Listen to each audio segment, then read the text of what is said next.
अस्सलाम वालेकुम, नमस्कार, सत श्री अकाल एंड गुड इवनिंग। मैं हूँ अर्ज़ू काज़मी और आप देख रहे हैं पॉइंट ऑफ व्यू। जी हाँ, मैं घर पे नहीं हूँ, मैं सुबह से यही बता रही हूँ लोगों को कि मैं घर पे नहीं हूँ और कराची में हूँ और कल पहुँच जाऊँगी वैसे। और हमें जी जॉइन किया है सुमित जैन साहब ने, बहुत शुक्रिया सर कि आज आप आए, थैंक यू सो मच। आप फिर भूल गए नी हाओ, आपके माई बाप की हाँ, हाँ, लैंग्वेज है जी हाँ, ये। नी हाओ एंड नमस्ते। बिल्कुल। जी हाँ, ओए नमस्ते। और सर आज हम जो है हरगिज़ जो है ना सीमा हैदर पे बात नहीं कर रहे। आपकी ऑडियंस इतनी नाराज़ है, कह रहे हैं कि यार बार-बार आप लोग बस सीमा हैदर का पीछा छोड़ दें। और वैसे सर मुझे खुद भी ये लग रहा है मैं बिगड़ती जा रही हूँ, ऐसा ना हो किसी दिन मैं ही भाग जाऊँ। तो इसलिए मैंने सोचा है कि मैं इस नहीं, नहीं, टॉपिक पे आज बात ना करूँ। आज मुझे खुद डर लग रहा था because you are late by 45 minutes और मैंने आपके घर पे पता करवाया तो वो कहते हो ये तो घर पे है ही नहीं। मुझे लगा you have also taken your baggage and you are also in India only right now. और मैंने नेपाल पे बोल दिया उनको ऑलरेडी कि भई चेक करो कि कहीं आरज़ू जी तो नहीं आ रही इधर। नहीं, नहीं सर, मैं जाऊँगी कश्मीर साइड से और अगर आपने अच्छा, बजरंगी भाईजान देखी है और अगर नहीं देखी तो देख लीजिए सलमान खान की, तो वो बजरंगी भाईजान की तरह ये बात मैंने आपके वीज़ा ऑफ़िसर तक को बता दी है। वो भी अच्छा। जानते हैं और वो मुझे कह रहे थे वैसे आगे से मैं ही छुड़वाऊँगा तो मैंने कहा नहीं मैंने उसी तरीके से जाना है, मैंने कभी वीज़ा नहीं लेना। तो ऐसा कुछ नहीं है, लेकिन सर ये ज़रूर है कि आप लोगों ने अच्छा बदला लिया है कि हमने वो 4 बच्चों की अम्मा भेजी थी, तो आपने उधर से 2 बच्चों की अम्मा हमारे यहाँ भेज दी है और अब ये कहा जा रहा है कि जी वो केपीके में हैं और पता नहीं वापस जाएँगी। खैर वो वीज़ा लेकर आई हैं, ये बात ज़रूर है कि आपके यहाँ से ये है कि वीज़ा लेकर आई हैं।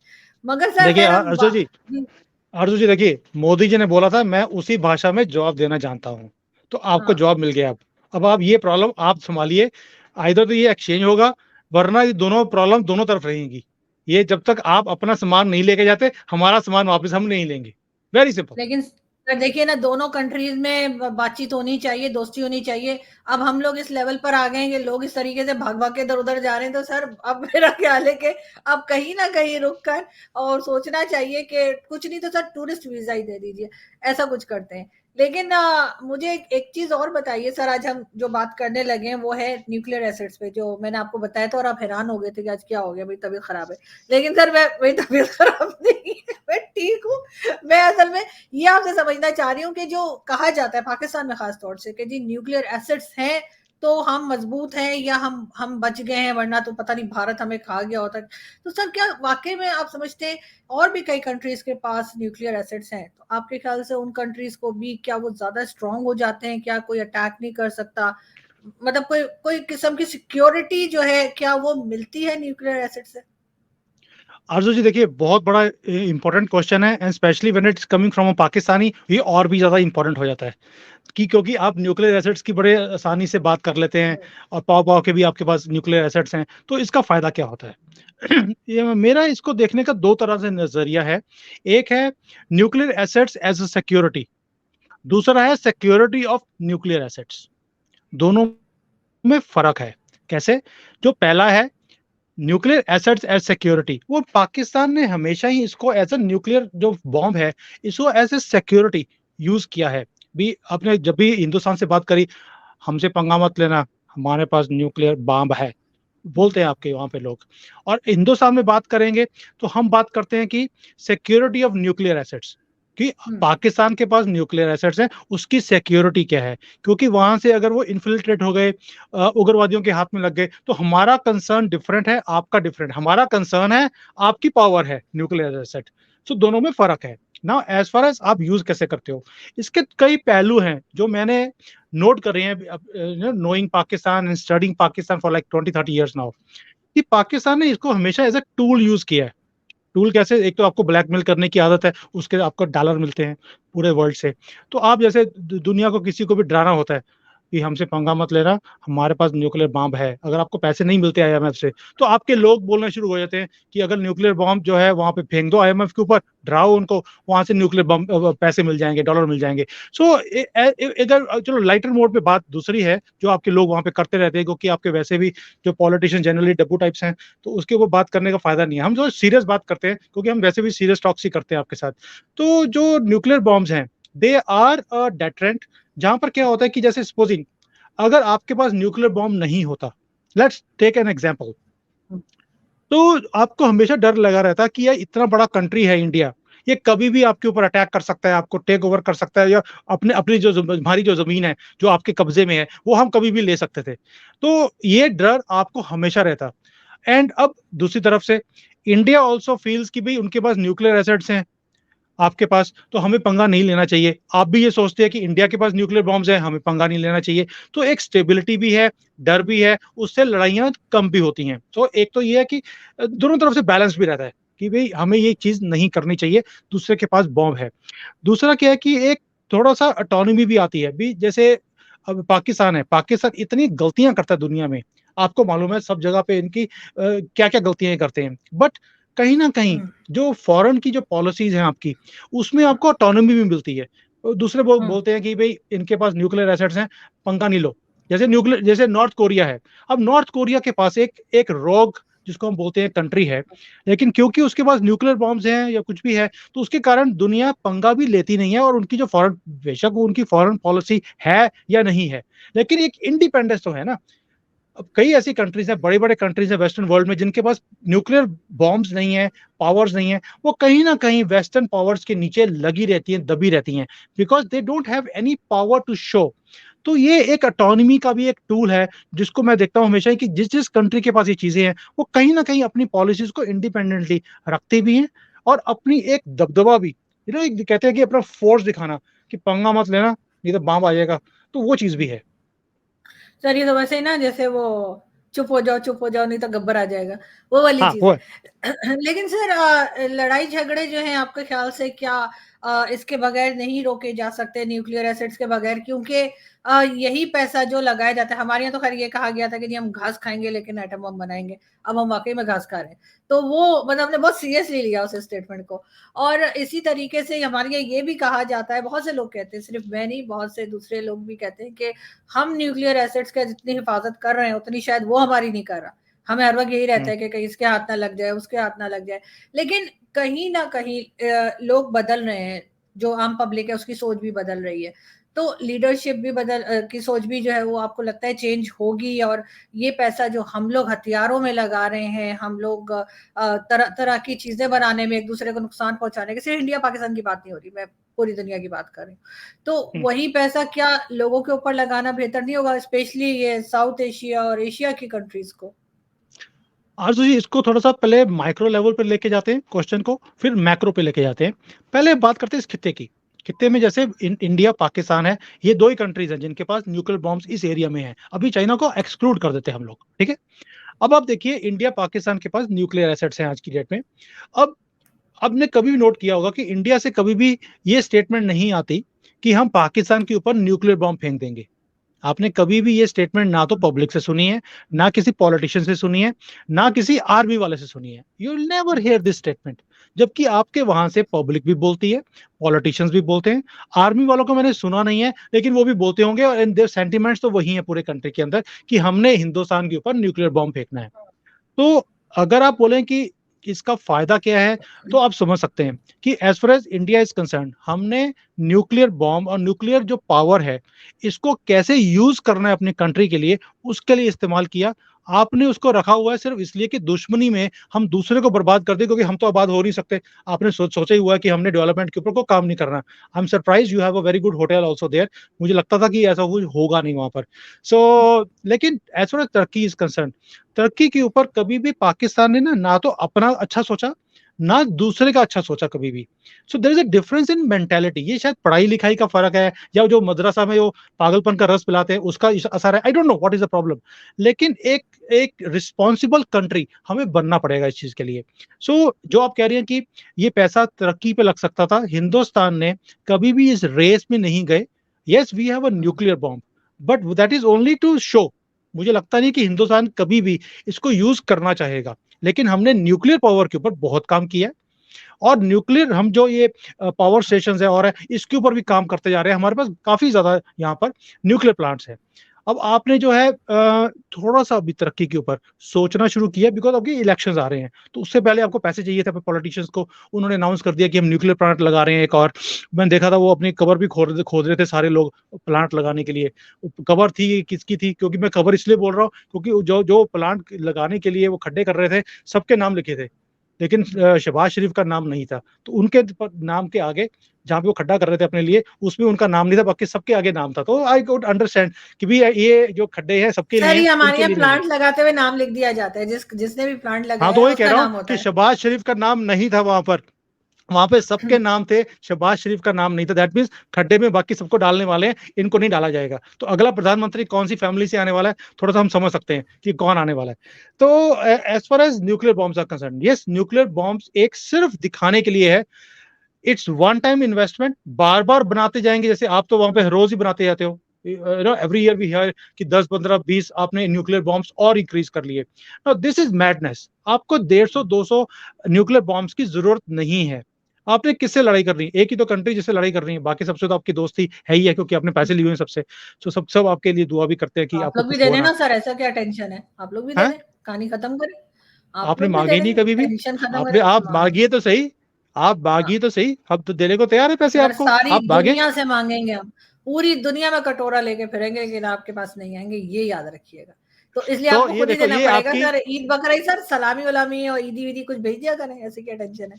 लेकिन कोई सर दिक्कत एक नहीं है, चीज है, देखिए। मैं फिर इधर एक मूवी का जिक्र करूंगी, फिर लोग कहते हैं मूवीज बहुत देखती है। तो एक फिल्म थी, आई डोंट नो आपने देखी है कि नहीं, हिस्टोरिकल मूवी थी, अशोका, शाहरुख खान की। तो उसमें वो दिखाया था कि वो तलवार को, जो बच्चा होता है, उसके उसके जो ग्रैंडफादर होते हैं, उस तलवार को उस बच्चे के हाथ से लेके फेंक देते, वो तलवार से खेल रहा था। तो वो दिखाया था, बुद्धिस्ट दिखाए थे, तो उनको दिखाया था कि उनमें खून खराबा या इस किस्म की चीज नहीं होती। तो वो उसको कहते हैं कि नहीं बेटा, अगर ये रहेगी तो ये फिर खून मांगती है, अगर इसको बाहर निकालो। तो सर एक चीज, मैं मानती हूँ पाकिस्तान से बार बार धमकियां दी जाती हैं, बार बार कहा जाता है कि जी न्यूक्लियर एसिड्स हैं, और कभी कहते हैं जी एटम बम हमने ऐसे ही देखने के लिए नहीं बनाया, कभी कुछ कभी कुछ। लेकिन आपको लगता नहीं है कि जो इस तरह की बातें कर सकता है, तो फिर कहीं ना कहीं वो उसके ऊपर इम्प्लीमेंट भी कर सकते हैं, चाहे हम हो, चाहे कोई और हो, चाहे भारत हो। मतलब दोनों तरफ से कोई भी हमारे, क्योंकि हम बड़े इमोशनल किस्म के लोग हैं ये साउथ एशिया के। तो आपको नहीं लगता कि इन चीजों के ऊपर जो है अब रोक लगा देनी चाहिए, पाकिस्तान को भी ये कहना चाहिए कि आप मजीद आप नहीं बना सकते, जो बना लिए सो बना लिए, लेकिन मतलब हर कंट्री को ये हो कि बस इतनी लिमिट हो।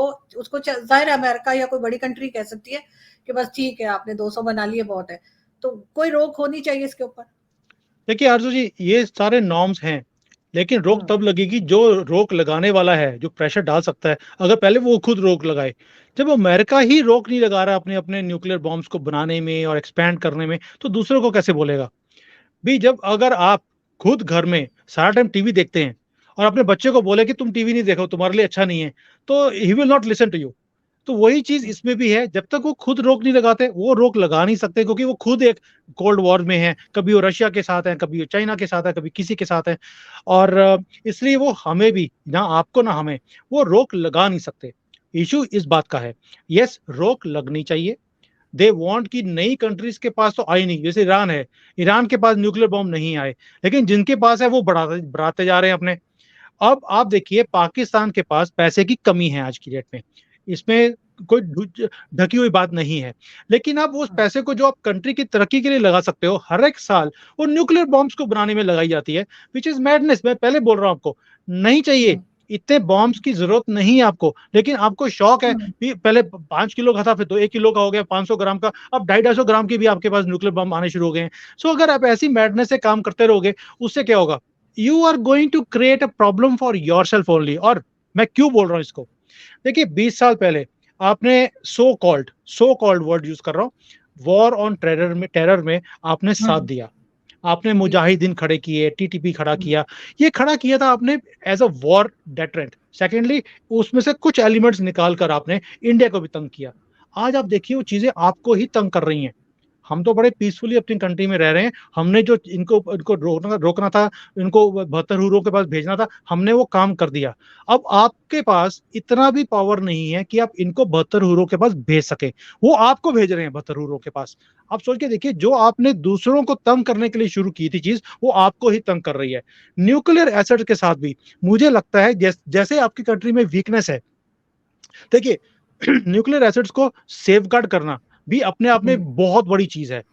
अब आपके पास टेररिज्म का कितना बड़ा एक इंडस्ट्री खड़ी हो गई है, पूरी दुनिया में किसी को टेररिस्ट चाहिए, वो आपसे मांग सकते हैं, वो अब आपको भी तंग कर रहे हैं। आपको भी तंग नहीं कर रहे हैं सर, ऊपर से।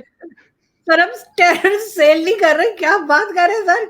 नहीं नहीं, ये तो नहीं, पूरी वो दुनिया तो को सही मालूम है। है कि किसी को भी कुछ चाहिए होता है ऑन टेररिस्ट फ्रंट या पंगे लेने होते हैं तो आपसे मांगते हैं वो। तो अभी तो शहबाज शरीफ गए थे फ्रांस में और जैसे ही वापस आए वहां पे भी आग लग गई, क्योंकि उसमें पता लगा था काफी पाकिस्तानी इसमें इन्वॉल्व थे। Anyways, we are not going into that talk. अब अभी थोड़ा सीरियसली बात करते हैं। मैं पहले बोला आपके साथ मैं बड़ी सीरियसली बात करता हूँ हमेशा। तो जो न्यूक्लियर एसेट्स हैं, इसकी सेफ्टी के लिए आपके पास कोई चारा ही नहीं है। इतनी आपकी पावर लग रही है, आर्मी का कितना बड़ा कंटिंजेंट उसको सेफगार्ड करने में लगा है। क्यों? क्योंकि आपको जो दुश्मनी है वो बाहर से नहीं है, अंदर से भी है, क्योंकि लोग चाहते हैं कि उसको चोरी किया जाए, कहीं और बेचा जाए। ऐसे एलिमेंट्स भी हैं। ऊपर से आपको मालूम है कि एक ऑर्गेनाइजेशन है रा, वो भी लगी रहती है कि वहां पर क्या हो रहा है, वहां पे कोई ना कोई प्रॉब्लम क्रिएट की जाए। तो आपके पास इतना कुछ है सब करने के लिए, and you are creating problem for yourself. एक दिन ये आपके लिए प्रॉब्लम बनने वाली है, जैसे टीटीपी आपके लिए प्रॉब्लम बन चुका है, तहरीके तालिबान पाकिस्तान, वैसे ही nuclear acids also I am sure it is going to become a problem, and somewhere आपकी कंट्री को रुकना पड़ेगा। लेकिन सर एक चीज और है यहाँ पे, खैर वो तो हमारे यहाँ बहुत से लोग कहते हैं कि वो war of, so called war of terror, हम भी यही वर्ड यूज करते हैं, so called war of terror में हम गए। लेकिन सर कहीं ना कहीं कुछ लोग ये भी कहते हैं, और इवन इन माई सेल्फ, कि जो लोग हथियार बेचते हैं हम लोगों को, आपको हमें, तो उनकी भी तो सर दुकानें बंद हो जाएंगी अगर हिंदुस्तान पाकिस्तान आपस में लड़ना छोड़ देंगे या एक दूसरे को कुछ बोलना छोड़ देंगे। क्योंकि आपको ठीक है, आपके यहाँ से जब बात होती है कहते नहीं जी असल दुश्मन तो चाइना है, पाकिस्तान नहीं है। लेकिन बहरहाल पाकिस्तान के लिए भी हथियार होता है और चाइना के लिए भी, हमें अफगानिस्तान बॉर्डर भी है और आपका बॉर्डर भी है। लेकिन अगर ये टेंशन ना होती, सीरियसली सर, अगर ये दोनों कंट्रीज में टेंशन, मैं ये नहीं करी बहुत दोस्ती होती, बहुत आना जाना लगा होता, लेकिन फिर भी एक पीसफुली रह रहे होते, तो ये रीजन बहुत पहले आगे चला गया होता। ऐसा ऐसा लगता है आपको? देखिए आरजू जी, जो ये लोग चाहते हैं कि हम लड़ते रहें, हम्म। ये उनकी होशियारी नहीं है, ये हमारी बेवकूफी है। हम्म। हमारी बेवकूफी के कारण वो होशियार दिखने शुरू हो गए। अगर वो इतने ही होशियार होते ना, तो उन्हें सारे वर्ल्ड में अपना दबदबा बनाने के लिए सब सब जगह पे वॉर खड़ी नहीं करनी पड़ती। अब देखिए, कभी भी वॉर खत्म नहीं होती पूरी दुनिया में because of this powers only, क्योंकि वो चाहते हम्म। हैं कोई ना कोई लड़ता रहे, इनके हथियार बिकते रहे। बेवकूफ हम लोग हैं, हमारी गवर्नमेंट्स हैं जो बेवकूफ बनी हुई हैं और उनका साथ दे रही हैं। कभी आपने साथ दिया, कभी हमने साथ दिया उनका, राइट। अब इसको खत्म करने का एक ही तरीका है। देखिए, अगर सऊदी अरेबिया और ईरान इकट्ठे हो सकते हैं, क्योंकि चाइना ने उनको एक ही चीज सिखाई, एक ही चीज समझाई, नॉट सिखाई। भाई आप सोच के देखिए, आपकी दुश्मनी में फायदा किसका हो रहा है? फायदा एक ही प्लेयर है। दोनों की दुश्मनी में एक को बढ़ा के दे रहा है, दूसरे को नीचे किया हुआ है। अगर आपने अपनी कंट्रीज की तरक्की करनी है, आप इस चीज में से बाहर निकल जाइए। Very simple. भाई आपकी आइडियोलॉजी कोई सुन्नी है, कोई शिया है, फर्क क्या पड़ता है? आप अपने घर में शिया बनते रहो, वो दूसरा अपने कंट्री में जो सुन्नी बनता रहेगा, और अपना हाँ। ट्रेड करते रहो। What is the problem in that? भी आप इसको छोड़ दीजिए, इस पे किसी का फायदा नहीं है। फायदा एक ही प्लेयर को हो रहा है पूरे पूरी गेम में। And why you are following into their trap? जिस दिन हिंदुस्तान और पाकिस्तान के जो हुक्मरान है ये इस चीज को समझ जाएंगे, उस दिन ये चीजों, देखिए जिस दिन ये चीज हो जाएगी, हमारे इस खित्ते में वाकई में तरक्की होनी शुरू हो जाएगी। बट प्रॉब्लम क्या आती है? एक तो फेवरेटिज्म है कि हर एक को लगता है कि जो बड़ी बड़ी सुपर पावर्स है ये हमारे साथ होनी चाहिए, पहली बात ये। दूसरा, जो हमारे यहाँ पर इतनी गरीबी है, इतनी अंडर डेवलपमेंट है, बहुत कुछ करने वाला है, लेकिन पॉलिटिशियंस उस चीजों को साइड पर करके, क्योंकि ये चूरन है एक, कि पाकिस्तान हमला कर देगा, आपके वहां पे होता है कि इंडिया हमला कर देगा। ये जो हाँ। चूरन है लोगों को फंसा के रखने का, इनका बस मुद्दा ही खत्म हो जाएगा जिस दिन ये मुद्दे खत्म हो जाएंगे।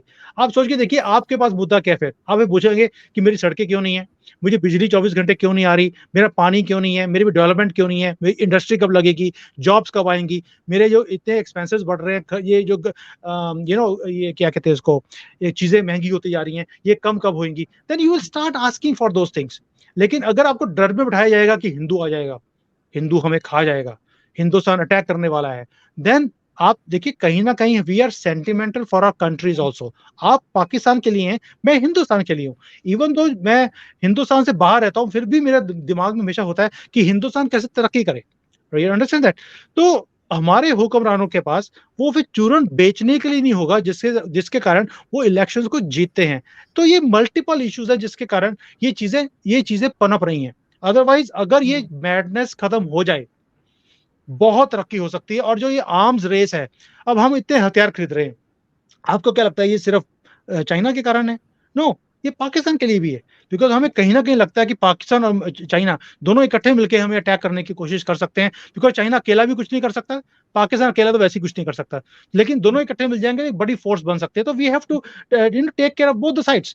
सो ये एक वो है कि we are into this madness. हम किसी को अपनी बेवकूफ़ी के कारण किसी को हम एक इम्पोर्टेंट प्लेयर बना रहे हैं इस एरिया में, और हम इम्पोर्टेंस देते भी हैं। देखिए, अगर अमेरिका में कोई भी अगर इंडिया के फेवर में कोई स्टेटमेंट देता है, तो यहाँ पे भंगड़े पड़ने शुरू हो जाते हैं कि यार अमेरिका ने अच्छी स्टेटमेंट दे दी हमारे लिए। आपके भी वहां पर कोई अच्छी स्टेटमेंट आपके लिए कोई पेपर में छप गई, तो आपके भी वहां पे बड़ा खुश होते हैं। But why does American opinion has so much of importance? I don't understand. बिल्कुल नहीं, बिल्कुल ऐसा ही है, लेकिन सर कहीं न कहीं लोग थोड़ा-सा डिफरेंट अब सोचने लगे हैं, और मेरा ख़्याल है कि अभी नहीं तो कुछ सालों के बाद उनको ये समझ आएगी कि दोनों कंट्रीज़ में टेंशन नहीं होनी चाहिए। उसी में मतलब अगर आप लोग बेशक तरक्की कर रहे हो, एक बात है, आप लोग आगे जा रहे हो, चाहे प्रोग्रेस कर रहे हो इकोनॉमी में या किसी भी चीज़ में, लेकिन अगर आपका पड़ोसी जो है वो आपको हर वक़्त तंग करे या हर वक़्त कुछ ना कुछ आपको डर रहे उससे, तो आप काम उस तरह से नहीं कर पाएँगे जैसे आपको करना चाहिए, जैसे आप कर ट्रू, सकते हैं। तो ट्रू, तो आई एग्री विद इसलिए यू।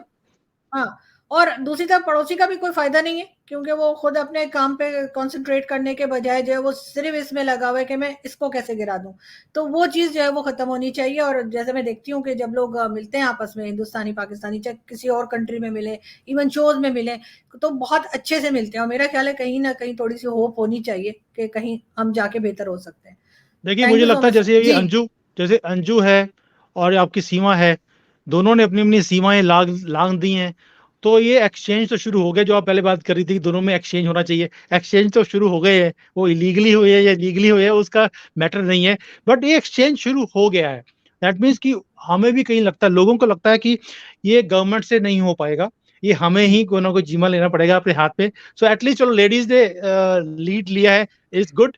लेकिन मुझे लेडीज़ हमेशा से ज़्यादा बहादुर रही हैं सर, लेडीज़ हमेशा से ज़्यादा बहादुर रही हैं, मेरे ख़्याल से इसी वजह से ऐसा हो रहा है। लेकिन फिर लेकिन भी गुड, इट इज़ गुड। हाँ, देखिए, नहीं मैं दोस्तियाँ हमेशा तो बोलता हैं। हूँ कि मैं आशु जी, मैंने आपको पहले भी बड़ी बार बोला है कि मेरा जो परसेप्शन था पाकिस्तान के लिए, for Pakistani people also, it has never been very good. कुछ हो सकता है बिकॉज़ एक हिंदुस्तानी होते हुए वो परसेप्शंस हमारे बचपन से बने हुए हैं। इतनी हेट्रेड नहीं है हमारे अंदर जितनी आपके वहाँ पर हमारे लोगों के लिए है। लेकिन जब से मैंने पाकिस्तानी चैनल्स पे आना शुरू किया है, आपके साथ है, फ़कार भाई हैं, एक एक डिफरेंट फीलिंग आता है कि no, people are good there also, some people are good also there. और मुझे लगता है कि अगर ये चेंज एक आना शुरू हुआ है वहाँ पर, तो ये शायद नीचे तक ये जाएगा। मैं नहीं ये कह रहा हूँ कि सारे ठीक हैं, सारे गलत हैं। हिंदुस्तान के अंदर भी गलत एलिमेंट्स भी हैं, अच्छे एलिमेंट्स भी हैं।